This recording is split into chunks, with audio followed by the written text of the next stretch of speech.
Everybody missed Tank fight. You know, when he come back, it got to be the right fight because we want to entertain. Things happen for a reason to make a person much stronger. One of the guys that y'all truly love is not in the mix right now, but he will be back in the mix. Gervonta Davis is like taking a break. He's not retiring. That's the message, that he was not retiring, that they're looking to fight. But it's a mystery who they are because he's not allowed to talk about it. Gervonta Davis is finally ready to step back into the ring, and according to his coach, Calvin Ford, the announcement is hiding in plain sight. I remember Tank been doing this since he was 7 years old. Sometimes you need that reset. Him being away, you know, going through things that he's been going through, his crazy ass stuff. You know, he looks happy. He looks happy. I can't wait. I can't wait. Who, in your eyes, would be the opponent you would want to see him in the ring with? I can't tell nobody that yet. You know what I'm saying? I already know who I would like for him to see just for a comeback. The person that I want to see him in the ring, that's the one we're going to fight. You know what I'm saying? That's why I can't say that. I think it's an easy fight. You know, everybody in tune with it. You know, it's being promoted. Right under y'all nose is being promoted. Y'all don't even see it. Calvin Ford made it clear he didn't make decisions for his fighter, yet sounded confident that something special lay ahead. It marked a positive shift after months of uncertainty surrounding Davis's legal situation. And Calvin Ford is also, I'm telling you, very, very honest, that when he speaks for himself, and it is up to Gervonta Davis to say what it's ultimately going to be. But it is a very good sign because they're not doing anything like what was talked about with Gervonta Davis just a few months ago when it looked like, according to all these people, that Gervonta Davis was going to be in jail. Gervonta Davis has emerged as the biggest name in boxing right now. That made a fight with Tank a massive opportunity for rising stars like Shakur Stevenson. This return is a very big thing because Gervonta Davis, despite what these people have been trying to convince people of, is one of the biggest names in boxing, if not the biggest name in boxing right now, because of the fall of Canelo Alvarez as being taken seriously as a top level fighter. The people that they're pubbing up there now as being the best fighter in the world is Shakur Stevenson. Gervonta Davis is a huge fight for Shakur Stevenson, and for people to act like the biggest fight in boxing is with somebody like Devin Haney or Ryan Garcia is absolutely ridiculous. As speculation continued to build around Gervonta Davis's return, Calvin Ford added fuel to the fire with a message that left everyone guessing. The trainer claimed a major fight was already lined up, being promoted right under everyone's noses. Yet he also admitted Tank needed fan motivation to get going. Blue Blood immediately caught the contradiction and questioned which version of the story was actually true. Was everything already in place, or was Davis still waiting for a reason to move forward? According to Blue Blood, the mixed messages only deepened the mystery, leaving fans to wonder what was really coming next for Tank. And Tank Davis is coming back to have a major fight. Calvin is saying that he needs the fans to motivate him. But wait, there's more. Then Coach Calvin is going to say that they already have a fight in place that they're working on. He already has the name, and it's being promoted right under the people's noses. Which one is it? Is it being promoted under the people's noses? Is it already lined up?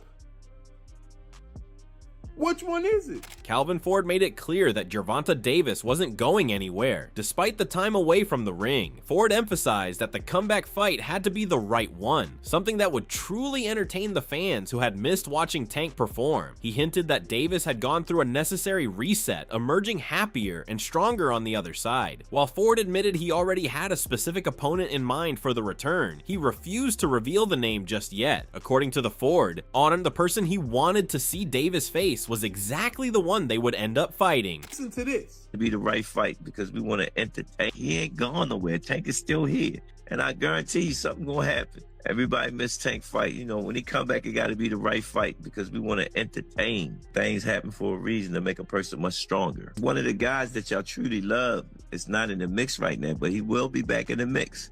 Y'all gotta remember, Tank been doing it since he was 7 years old. Sometimes you need that reset. Him being away, you know, going through things that he's been going through, his crazy stuff. You know, he looks happy. He looks happy. I can't wait. I can't wait. I can't tell nobody that yet. You know what I'm saying? I already know who I would like for him to see just for a comeback. The person that I want to see him in the ring, that's the one we're going to fight. Moving ahead to the legendary boxer Manny Pacquiao, who has expressed interest in fighting Gervonta "Tank" Davis, potentially adding another major bout to his career. Despite his age and political commitments, the Filipino senator remains open to high-profile matchups. For Davis, a fight against Pacquiao would be a significant payday and an opportunity to solidify his legacy against a boxing legend. Pacquiao's interest alone heightens anticipation for Davis's return. If you get to choose, who are you fighting next? Either I can fight Floyd again, or I can fight anybody like Gervonta Davis. Furthermore, Keyshawn Davis also didn't hold back his anger toward Tank Davis. The tension stemmed from a comment Tank had made about mental health, something Keyshawn considered deeply disrespectful and a turning point in how he viewed him as a person. Davis acknowledged Tank's abilities inside the ring, making it clear he respected what he could do as a fighter, but that respect stopped at the ropes. Keyshawn insisted he was no longer the same opponent Tank had faced in those early sparring sessions. He had evolved into something far more dangerous. With confidence backing his words, Davis issued a direct challenge, predicting that if they ever fought, he wouldn't just win, he'd stop Tank and settle the score for good. Bro is about tall as that damn desk right there. All right, talk to the camera, because he's going to be watching this. What would you say to him? Bro, you alright. I was cool with you till you like said like a mental health joke about me. So I don't really respect you for real. But you could fight, bro. You could fight, but you know since I was 16 and you was like 20 something when we sparred, you already knew what type of time I was on. And now that, you know, I'm in this position and I'm all grown up now. If you ever would give me a chance, bro, to fight you, just be ready, bro, because I'm not one of those people you've been picking on, bullying, that you know you could beat. You know what I'm saying? So if you ever do want to fight me, which I think you're not going to fight me because you know, just be ready, bro. I'm not playing with you, and you getting stopped. You know what happened last time we sparred. You getting stopped, bro. Some other dude. You right. That's some other. When asked about the possibility of seeing Shakur Stevenson and Tank Davis square off in 2026, Stevenson didn't hold back. His response was blunt and dismissive, making it clear he had no interest in discussing the fellow champion. Shakur brushed off the question with a few choice words, refusing to entertain the topic further. And pressed on where the tension stemmed from, Stevenson explained that he doesn't waste energy on people who believe he needs them. He made it clear that he viewed himself as a superstar in his own right, capable of generating significant money and attention without anyone else's help. Shakur didn't see Tank as a necessity. He saw himself as the draw. Do you believe we will finally see Shakur Stevenson and Tank Davis in 2026? Fuck him. I don't even want to speak on him. I don't got too much to say about him. Wow. And if I may, tell me why. Where's that heat come from? I don't talk on people who feel as though I need them, because I don't need nobody. I'm a big superstar in my own right. I make a lot of big money in my own right, and I don't need nobody. Similarly, Showbiz explained that the frustration with Tank Davis wasn't new. It had been building for some time. He recalled the back and forth between Jake Paul and Tank, Shakur Stevenson on X, which ended with Stevenson making his position clear. Shakur had stated bluntly that Tank wasn't interested in fighting him, so he wasn't interested either, demanding that interviewers stop asking about it. Showbiz made it clear he stood behind Stevenson on that. He pointed out that with everything going on in Tank's personal life and legal situation, it was easy to dismiss him entirely at that moment. The bottom line, according to Showbiz, was simple. Once Tank lost interest in making the fight happen, Shakur has also lost interest right along with him. It was around the Jake Paul, when Gervonta was going to fight Jake Paul. They had a back and forth on X, and at the end of it, Shakur was like, yeah, it's over. I mean, he's not going to fight me. He's not interested, so I'm not interested. Don't ask me about that again. And I'm totally with him on that.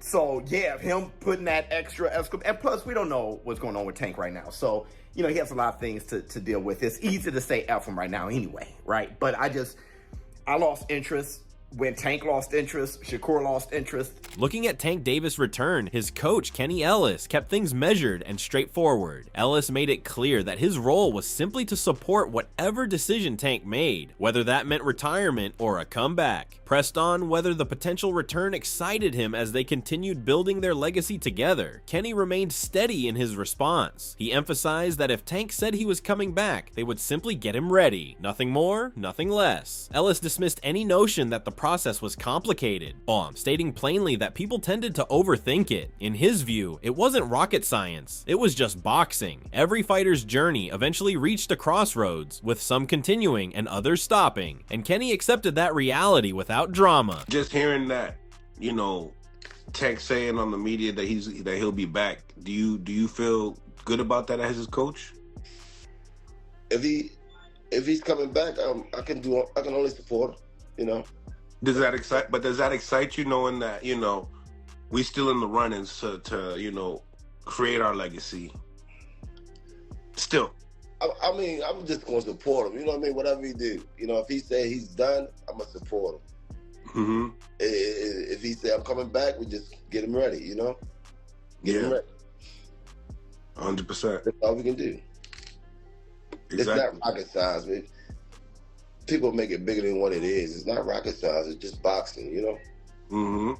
Every fighter gonna go as far as they go. Some gonna stop, some gonna go. It is what it is. Greg Hackett weighed in on Tank Davis's announcement that he planned to return and face Isaac Cruz. When asked whether that fight would actually happen or if Tank was simply talking, Hackett offered a balanced perspective. He acknowledged that the matchup could indeed come to fruition, pointing to Cruz's recent performance against Roach as a reason for renewed interest. Hackett noted that Cruz had built his catalog significantly with that last fight, drawing a great crowd and doing strong numbers in Texas. In his view, the combination of Cruz's rising stock and the business potential made the fight worth considering. It wasn't just talk, there might be genuine interest there. He also says he's going to come back and face Isaac Cruz after his knee gets better. Yeah. Do you think that happens, or is that just Tank talking? It could possibly happen because Isaac Cruz just built his catalog a little bit more. That last fight with Roach, so I mean, it might be worth it. He just did good numbers out there in Texas. You know what I mean? It was a great crowd, you know what I'm saying? So it might be, it might be some interest there. Furthermore, Hackett likened Tank Davis to those fighters who feed off the perception that the world is against them, suggesting that mindset only sharpens his motivation. He envisioned Davis sitting at home, possibly weighing retirement, only to realize the competitive fire hadn't faded. That itch, Hackett explained, wasn't something a fighter could simply ignore. He noted that the urge to compete often transcended money and fame, pointing to men with stable careers who still showed up at the gym just to scratch that same itch. For Tank, Hackett believed the pull of unfinished business might ultimately prove impossible to resist. That's like when people be like, y'all hating on me, y'all this and that. They want to feel like everybody against them. Yeah. It feel like it drive them. Yeah, it feel like it give them motivation. Yeah, that might be true for Tank. Tank, I mean, he gotta feel like the world is against you. You know what I mean? So it's fuck everybody. You know what I mean? Just so he could bring that animal out. You know what I mean? And he might be sitting home realizing, you know what, I was talking about retiring and stuff like that, or chilling and getting up out of here, but really I got some more work to do, cause this little itch I got, it ain't leaving. And that's how it is for fighters, you know what I mean? When you get that itch, you gotta do something about it. It's plenty of guys I know that they work good jobs and all that, but they come to the gym spar just to get that itch out, you know what I mean? Or take a fight here and there, you know what I mean? That's how it be. When tension turned to a potential fight with Terrence Crawford, he didn't hold back when the conversation shifted from the ring to the streets. He issued a chilling warning to Tank Davis, vowing that if they ever met outside of boxing, the outcome would be severe. Crawford stated plainly that he would break Tank's neck, putting that declaration on his children's names. He made it clear this wasn't about competition. This was about something far more personal. Terrence insisted that Davis already knew the truth behind his words, and that the rest of the world understood it too. There was no negotiation in his tone, no room for interpretation. Bud drew a hard line between the athlete he became in the ring and the man he would be outside of it, leaving no doubt about which version Tank should worry about. If we was to fight right now on the streets, I'll break your fucking neck. And that's on my kids. And you know it, I know it, and the whole world know it. And I'm not talking about no fighting in the ring. If me and you was to fight outside, I will break your neck. Richardson Hitchens described sparring sessions between Tank Davis and Shakur Stevenson. Initially, Tank landed a solid punch on Shakur, which, while not visibly damaging, suggested a different outcome with lighter gloves. This sparked intense competition, with Shakur even removing his shirt. The first spar was very competitive. Later, Tank tried to pressure Shakur, but Shakur's skill forced Tank to adjust his strategy. Hitchens observed and told his trainer that these were extraordinary sparring sessions where neither fighter yielded. Tank shit, like him and Shakur sparred that first time, like he caught Shakur with a good shot. Boom. He didn't hurt Shakur or nothing, but it was like you could tell, like if it was 8-ounce gloves, we don't know how Shakur would have reacted. It was like because I remember him sparring Shakur, he caught Shakur with like a clean shot. Boom. And Shakur didn't shake up or do nothing, but it was a clean shot. I'm like, nigga, you sure you can take another one of that? And Shakur like, what? Like he took off his shirt and they started bumping like that. Now they going back and forth. Oh. Hold on, was it sparring? Yeah. Was it competitive, close, all that, Shakur and Tank? Nah, yeah, it was competitive. Then like the second time, like they sparred, like it was like a chess match. Like now Tank know, like, all right, he's really nice. Like Shakur really nice. Like all that walk down, like, I got a box. Like this nigga, like I can't just walk him down. Like he can really fight. So it was like Tank like switch his strategy up and like same shit. Like now Tank trying to come and walk me down. I'm in there like we fighting, like it's back and forth competitive. I'm talking shit to Calvin, like nigga, Calvin, this nigga's a bum. Davis didn't hold back when addressing Shakur Stevenson's skill set, dismissing the hype with characteristic bluntness. He acknowledged that Shakur looked skilled, but questioned who he had actually fought that truly tested him. In Tank's eyes, Stevenson's resume was filled with amateur-level opposition, fighters who didn't bring real heat or push him to his limits. He pointed out that whenever Shakur faced someone who could actually crack, he spent the whole fight running instead of standing his ground. His message was clear. All the talk about what Shakur could become meant nothing until he proved himself against elite competition. Until then, Tank made it plain it was all just conversation. So, like, Shakur, right? Like, he looked like he got skill, right? But to be honest, I'm gonna be real, I ain't see him fight nobody that's like, that's amateur shit. Come on, bro. When that heat coming back at you, them niggas, like, you can see it. Yeah. You can see it. They ain't really, these niggas just talking that way. And it's always, oh, he can be this, he can be the next. Nigga, prove yourself. You still haven't proved yourself. When someone was in front of you that can crack a little bit, he ran the whole fight. As the boxing world holds its breath, one thing has become crystal clear. Gervonta Davis's return isn't a matter of if, but when. Whether it's Shakur Stevenson, Keyshawn Davis, or even a legend like Manny Pacquiao, the options were endless for the man they call Tank. One thing remained certain. Whenever he stepped back through those ropes, the entire sport would be watching. If you enjoyed this breakdown, make sure to hit that like button and subscribe for all the latest updates. And drop a comment below. Who do you want to see Tank face when he makes his highly anticipated return?